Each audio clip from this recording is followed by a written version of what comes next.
Good morning guys, welcome to my channel হইচই হই হই। আমাদের গন্তব্য এখন মৌসুমী আইল্যান্ড, তাই আমরা এখন সবাই নামখানা লোকালের ওয়েট করছি বাঘাযতীন স্টেশনে। তো ভোরবেলা আমরা সবাই চলে এসেছি, অপেক্ষায় শুধু নামখানা লোকালের। ট্রেনটা অনেকক্ষণই ছেড়ে দিয়েছে। আমরা এখন লক্ষ্মীকান্তপুর স্টেশনে আছি। লক্ষ্মীকান্তপুর স্টেশনে কিছুক্ষণের জন্য ট্রেনটা দাঁড়িয়েছে, আর তার জন্য আমরা এখানে যে যার মতো একটু ব্রেকফাস্টটা সেরে নিচ্ছি না।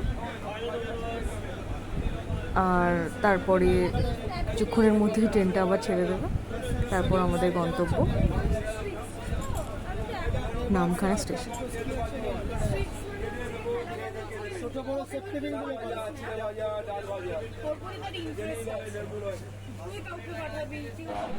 লক্ষ্মীকান্তপুর থেকে আমাদের ট্রেনটা ছেড়ে দিয়েছে।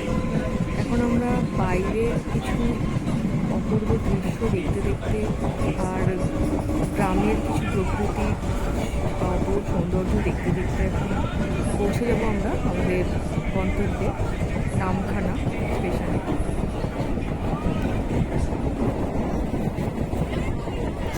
আমরা নেমে গেছি নামখানা স্টেশনে। এবারে আমাদের গন্তব্য মৌসুমী আইল্যান্ড। খুব মজা সহকারে আমরা সবাই যাচ্ছি, যদিও এখানে প্রচণ্ড গরম।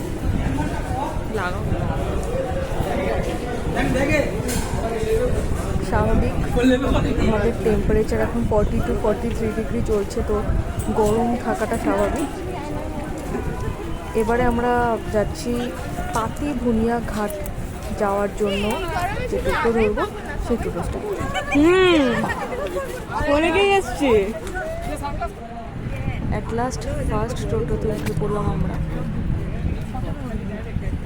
পাতিবুনিয়া ঘাট যেতে স্টেশন থেকে 1 ঘন্টা লাগে, তার জন্য ভাড়া 60 টাকা, কেউ কেউ আবার 70 টাকা। আমরা প্রাকৃতিক দৃশ্য দেখছি, এগিয়ে চললাম ঘাটের দিকে।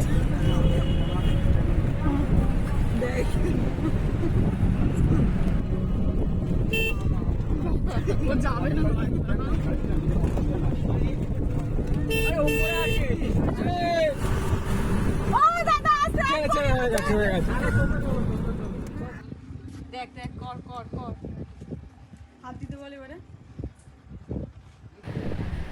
আমরা নৌকোটা মিস করেছি, তার জন্য নেক্সট নৌকোর জন্য আমরা ওয়েট করছিলাম। তার মাঝখানেই আমার এই নতুন বন্ধুটির সাথে দেখা হয়ে গেছে, তার সাথে একটু আলাপ পরিচয় আমি সেরে নিচ্ছি। এবার আমাদের গন্তব্য মৌসুমী বে। আমরা জাস্ট ওপারেই যাব, তার জন্য নৌকাতে ভাড়া হচ্ছে গিয়ে 10 টাকা পার হেড, আর আমাদের পার হতে টাইম লাগবে 7 মিনিট, 6 থেকে 7 মিনিট। এরপর আমরা আরেকটি টোটো নেব, আর ওই টোটোটি নিয়েই আমরা পৌঁছে যাব আমাদের রিসর্ট মৌসুমী ওয়েভস। আমরা জাস্ট টোটোওয়ালাকে বলে দেব, উনিই নিয়ে চলে যাবেন আমাদের। অ্যাট লাস্ট আমরা আমাদের ডেস্টিনেশনে পৌঁছে গেছে, আমাদের রিসর্ট মৌসুমী ওয়েভস। এবার ঢোকা যাক। চলো, ভিতরে ঢুকতে ঢুকতে আপনাদের অ্যাট লাস্ট কিছু মৌসুমী কথা আইল্যান্ডে আসা হলো। বলবো। চলুন আসুন আগে ঢোকা যাক ভিতরে। আমিও তো কন্টেন্ট ছাড়বো তো এবার থেকে। সমুদ্রে আওয়াজ পাচ্ছ? তুই চুপ কর, তাহলে তো মনে হচ্ছে বাওয়াল দেবো। 1200 টাকা করে নিতে হবে। হ্যাঁ চ ঝগড়া করবো, আমি একদম রেডি ঝগড়া করার জন্য।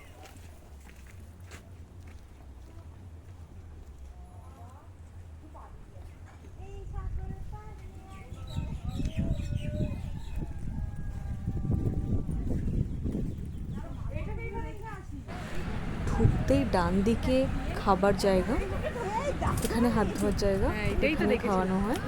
তার পাশেই আছে রিসেপশন, আর এই টেন্টগুলোতেও থাকা যায়, বাট এখন এই টেন্টগুলো বন্ধ আছে। আর সামনেও কিছু টেন্ট আছে, কিছু সোলো টেন্ট আছে, কিছু গ্রুপ টেন্ট আছে। আর আপনার সি সাইডে একদম সামনেই আছে গ্রুপ টেন্ট। এটা আপনাদের সুবিধা মতো আপনারা বলে ওখানে ব্যবস্থা করতে পারবেন। আর যদি রুম নিতে হয় তো রুম এখানে 4টেই আছে। আমরাও রুমই বুক করেছিলাম। আর টেন্টের ভাড়া 800, 1000, রুমের ভাড়া 1500। এটা হচ্ছে আমাদের রুম। মোটামুটি ক্লিনই ছিল। আমরা আসার পর আরেকটু ক্লিন করিয়ে নিয়েছিলাম। একদম সি সাইড, ভিউজটা অসাধারণ। দরজার থেকে জাস্ট বাইরে বেরোলেই ডান দিকে রিসর্ট অ্যান্ড বাঁ দিকে হচ্ছে সমুদ্র। কলকাতার এই যানজটপূর্ণ পরিবেশ ছেড়ে এমন একটা অসাধারণ পরিবেশে এসে আমরা সত্যি খুব রিফ্রেশমেন্ট ফিল করছি। আর তার সাথে সমুদ্রের এই ফুরফুরে হাওয়া জাস্ট অসাধারণ। আর রিসর্টে ঢুকেই আমরা ওয়েলকাম ড্রিঙ্কস হিসেবে পেয়ে গেছিলাম ডাবের জল। আর তারপর তারা লাঞ্চ সার্ভ করে। আর লাঞ্চের টাইম এখানে 1:30 থেকে 2টোর মধ্যে, মানে 1টা থেকে 2টোর মধ্যে লাঞ্চ হয়ে যায়। পৌঁছেছি আমাদের মৌসুমী আইল্যান্ড। জল ছিল সকালবেলা, এখানে সকালে জল ছিল, মানে মারাত্মক লেভেলের জল ছিল। গুড ইভিনিং ফ্রেন্ডস, আমরা অ্যাট লাস্ট লাঞ্চ সেরে অসাধারণ একটা ভিউ, বোন ওইদিকের ভিউ। আর একটু রেস্ট নিয়ে বিকেলবেলার ভিউটা একটু নিতে বেরিয়েছি। এইটা আমাদের এইখানে নামাটা দুঃসাধ্য ব্যাপার ছিল সকালবেলা যখন আমরা এসে পৌঁছেছিলাম রিসর্টে, বাট এখন জলটা অনেক দূরে চলে গেছে, তাই আমরা নামতে পেরেছি। তো আপনারাও একটু টাইমিংটা দেখে নামবেন। আর একটু পরেই, মানে 6টা থেকে 6:30, 6:30টার পরেই আবার কিন্তু জল বাড়তে শুরু করে দেবে। আমরা জাস্ট কিছুক্ষণের জন্য এসছি। আর সমুদ্র এখানে পুরী দীঘার মতো অতটা সুন্দর নয়। এখানে প্রচণ্ড নোংরা আছে। আর বি কেয়ারফুল, একটু নিচের দিকে তাকিয়ে হাঁটবেন আপনারাও, কারণ এখানে অসংখ্য ছোট ছোট কাচের টুকরো আছে আর অনেক নোংরাও আছে। বাট বিকেলবেলা আপনাদের এখানকার চারিপাশের ভিউজটা অসাধারণ লাগবে। এখানে যদিও লোকজন একটু কমই নামে।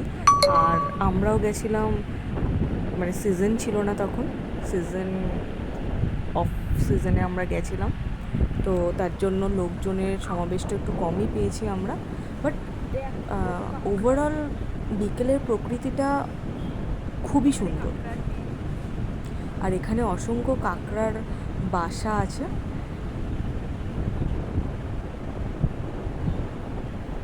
অসংখ্য কাঁকড়ার ছোট ছোট বাসা। এখানে কাঁকড়াও আছে, আমরাও 2-1টা কাঁকড়া দেখতে পেয়েছিলাম, বাট এখানে কাঁকড়া ধরা যাবে না। এবার সমুদ্রের জলে আমাদের একটু পা ডুবিয়ে নেওয়ার পর্ব চলছে। যদিও বা এই পা ডোবাতে গিয়ে বাকিটা ইতিহাসের মতো কতটা ঘটনা যে ঘটে গেছিল সবটাই ছোট ছোট অংশ আপনারা দেখতে পাবেন, মানে কিছুটা অংশ তার আপনারা দেখতে পাবেন। সন্ধেবেলায় কারা স্নান করে? আমরাই করেছি। আপনারা দেখতেই পাচ্ছেন এখানে কিন্তু জলের কোয়ালিটি যদি বলেন পুরী দীঘার মতো অত পরিষ্কার নয়, একদম কালো আর ঘোলাটে জল এখানে। তো এখানে স্নান করাটা, জোয়ার ছাড়া ভাটার সময় স্নান করাটাও একটু প্র্যাকটিক ব্যাপারও হয়ে যায়, কারণ প্রচণ্ড নোংরা জল। বাট তার মধ্যেই আমরা শুরু করে দিয়েছিলাম আমাদের কাণ্ড কারখানা। খানিকক্ষণ লাফালাফি করার পর জল এগিয়ে আসছিল বলে আমরা রিসর্টে আবার ফিরে গিয়েছি।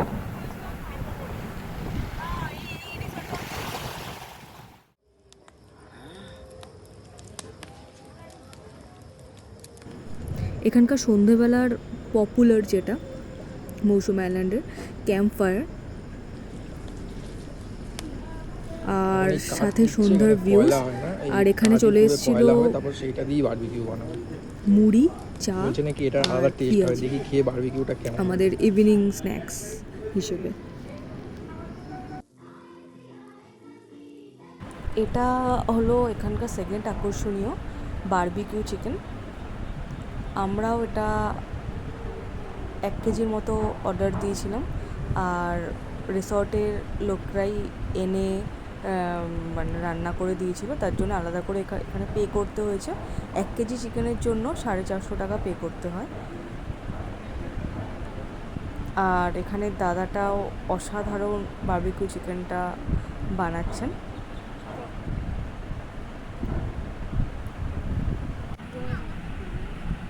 Good morning guys. পরের দিন সকালবেলা ব্রেকফাস্ট সেরে একটু রিল্যাক্স করছিল যে যার মতো। ওখানে প্রচুর দোলনা আছে, তো সেটাতেই রিল্যাক্স করছিল। আর আমরা একটু আশেপাশে ঘুরে বেড়াবার জন্য একটু তৈরি হচ্ছিলাম। এই হলো, এটাকে নাকি ওনারা মানে ওখানকার লোকেরা ম্যানগ্রোভ অরণ্য বলে, কিন্তু জানি না এখানে ম্যানগ্রোভ অরণ্য আমি কিছু দেখতে পাচ্ছি না। যাই হোক, ম্যানগ্রোভ অরণ্য হিসেবেই এসেছিলাম, এসে এই পরিদৃশ্য আমরা দেখতে পাই। তো আমরা যেটা দেখেছি অ্যাজ আ ম্যানগ্রোভ হিসেবে আপনাদেরও সেটাই দেখালাম।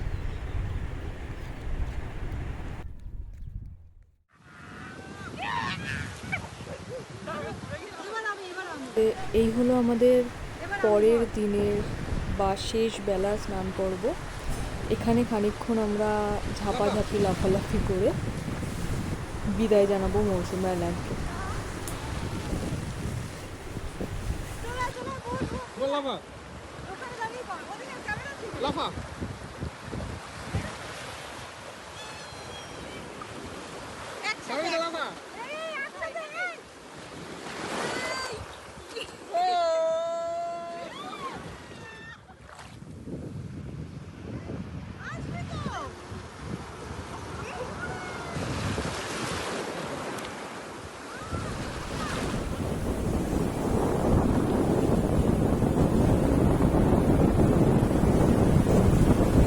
এবার আমাদের বিদায় বেলার সময় চলে এসছে। আমি তাই হোটেল থেকে একটু ভিডিও করে নিচ্ছিলাম হোটেলটা।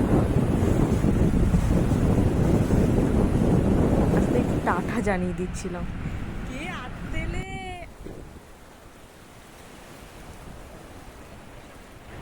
আমাদের স্নানের সাথে সাথে মানে আমরা তো স্নান করতে এসেছি, তার সাথে সাথে আমাদের নতুন বন্ধুটিও আমাদের সাথে স্নান করতে এসছে। তো আমরা ঠিক যেরকমভাবে লাফিয়ে লাফিয়ে মজা নিচ্ছি, ও দুটো পা এগিয়ে পিছিয়ে সমুদ্রের জলে দাঁড়িয়ে ও আমাদের সাথে একইভাবে স্নান করার মজা নিচ্ছে। ওর সাথে স্নান করতে আমাদের সবারই খুব ভালো লাগছিল। যাই হোক, দেখে নিন আমাদের লাস্টের কিছু হুল্লোড়ের মুহূর্ত। এরপরই ফিরে যাওয়ার পালা।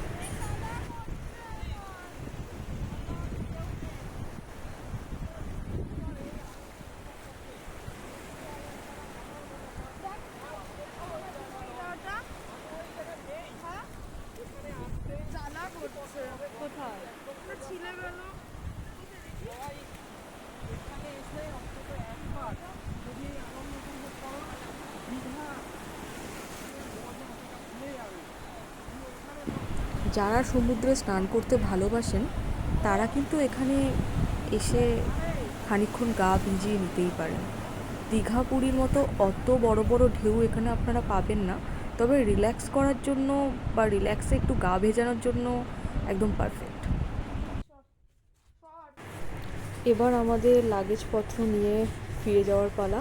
শেষ মুহূর্তে সবাই একটু সমুদ্রের হাওয়াটা উপভোগ করছে, যে যার মতো ব্যাগ নিয়ে এগিয়ে যাচ্ছে। আমাদের জন্য টোটো ওয়েট করছে, আর আমাদের নতুন বন্ধুটিও আমাদের টাটা করার জন্য আমাদের সাথেই দাঁড়িয়ে আছে, আমাদের বিদায় জানাবে বলে। তো অসাধারণ এই সমুদ্রের ভিউজ, খুব মিস করব মৌসুমী আইল্যান্ডকে। একদিনের হুল্লোড়টা আমাদের দারুণ ছিল।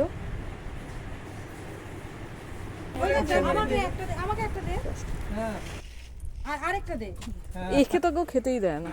এখন আমরা আমাদের নতুন বন্ধুদের বিস্কুট খাইয়ে আমরা মৌসুমী আইল্যান্ডকে বিদায় জানাবো।